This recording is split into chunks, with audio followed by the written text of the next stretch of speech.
Hello pump fans. So today I'm going to do a short video, probably about 5 to 10 minutes. I'm just going to go through some of the key features of our LS H100 Plus product, which is, if not the best, one of the best fan and pump products on the market today. So today we're not going to focus on the fan part of this, which is very stout, but we're going to talk about what we've done on the pump side. So it has a lot of new features, but what we want to do is kind of show and tell. So it'll be a lot more interesting. Just seeing is believing, right? So we have a little AC motor, which will act as simulate as our pump. Of course, we have our H100 Plus drive. We have a 4 to 20 milliamp output, little generator here. And of course, we have a 10-inch HMI, which is connected to the keypad port on the RS45 there with a RJ45 jack. So this we'll go through this setup. So here's the date and time. I set that up earlier so you wouldn't be bored with me doing that. Here's the motor capacity, base frequency, the poles, all that stuff we set up. Very easy to do. And we have a motor map. You select a motor map, and then based upon the nameplate of the motor, you enter your data. Command source is keypad, because we are actually, remember, we're connected to the keypad port, so that's where it is. The auto mode select is disabled, and what that means is that if we were to have an error, a fault, or go to sleep, the drive comes from the factory preconditioned to be able to have a signal or a connection, like either a keypad or external signal, to restart it. In this case, we don't want to do that. If it goes into sleep mode, we want it to come out of sleep mode without having another signal go to it from a keypad or an external device. We want it to be self-contained within the logic of the drive. So the stop method is decel, hand run direction is forward. Of course, you can change that. If you wire up your pump wrong, you could change that very easily. And we'll go from there. So we'll select forward, and hand frequency is 40 Hertz. AC input, on the drive settings, we basically have a 3 kilohertz carrier frequency. Once again, all this is very selectable. There's your XLs and DCLs. And PAD is selected. Set point is keypad. There's different types. You can say yes or no. PID unit selection. PID unit scale is times 10. And here's our 100% PSI. All very easy to do in a very, very fast manner. And our set point is 60 PSI. Our transducer setting, which I said, remember, this is our little transducer here. It is basically a 4 to 20 milliamp setup, and if you needed to take a look at that graphically, we'll show you. There's the 4 is at 0, and then 100% of the scale is 20 milliamps. And then here's the PID sleep. We got it set for 30 Hertz. We have different types. You can disable it. Output frequency, output current, feedback value, output RPM, and flow rate. All those there, and then here's other settings that you can use also. I won't bore you by going through them all.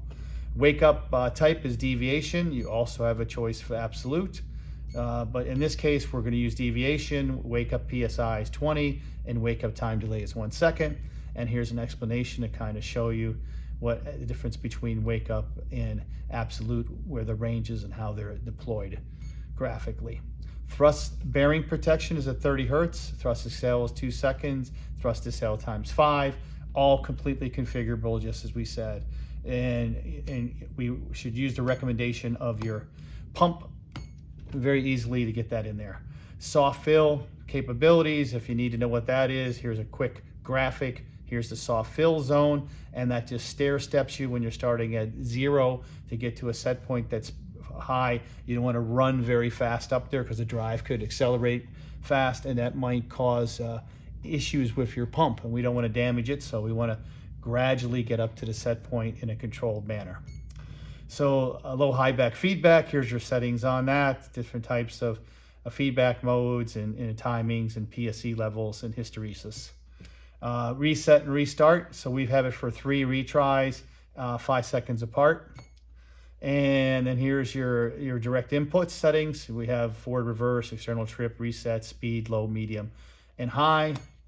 And then you have relays for trip and run. And then power on, yes. Flying start also. 2, there's different types. I won't get into the details explaining them, but depending on your application, you can select those to give you the right type of flying start. Trip and coast, overload protection, time, the motor is self-cooling, if it, and then different other parameters you can set.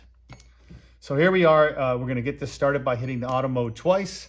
So we're at 6 milliamps, which basically is 11 psi. Here's our set point over here. So as we ramp this up, I just forgot to hit the calibration key there. So we ramp this up. We're going to get close to the set point, and now we've hit over 60 psi. We're at 62. So now you notice that the motor is going to a sleep mode, and it will slowly ramp down. But let's say the pressure drops down again. It will go right back seamlessly. Now, if we wanted to simulate a transducer wire break or some sort of failure of the 4 to 20 milli pressure transducer, all we have to do is get down to below 6 milliamps or under the 10 psi level, and we notice we have a low feedback level.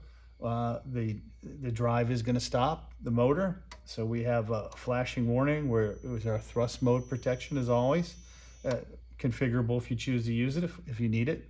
And we're going back once again. We're having another low feedback moment, and it's thrusting out again. Well, it was just so then it will try 3 times before it stops.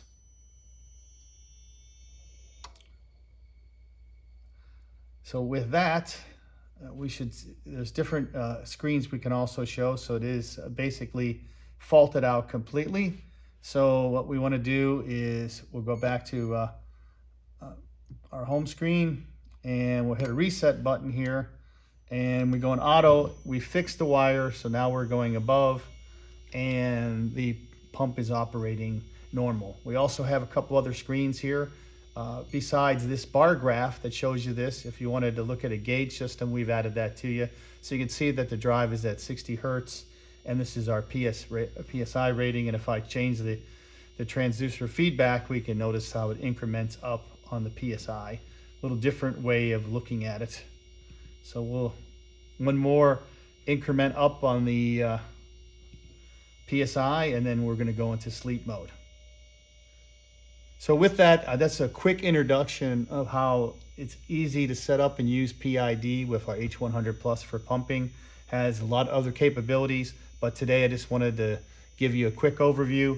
And also I'd like to say, if you have an application where you think you could use our new H100 Plus, please let us know. We're actually looking for good applications, and we will select one lucky application to receive a free H100 drive and a 4-inch HMI for your application. And we also will help with the assistance in starting it up.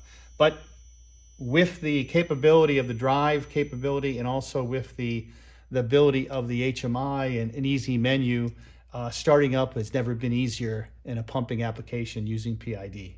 Thank you very much for your time. And you notice the pump is in the sleep mode, and with that, we are going to sign off. Thank you, and have a great day.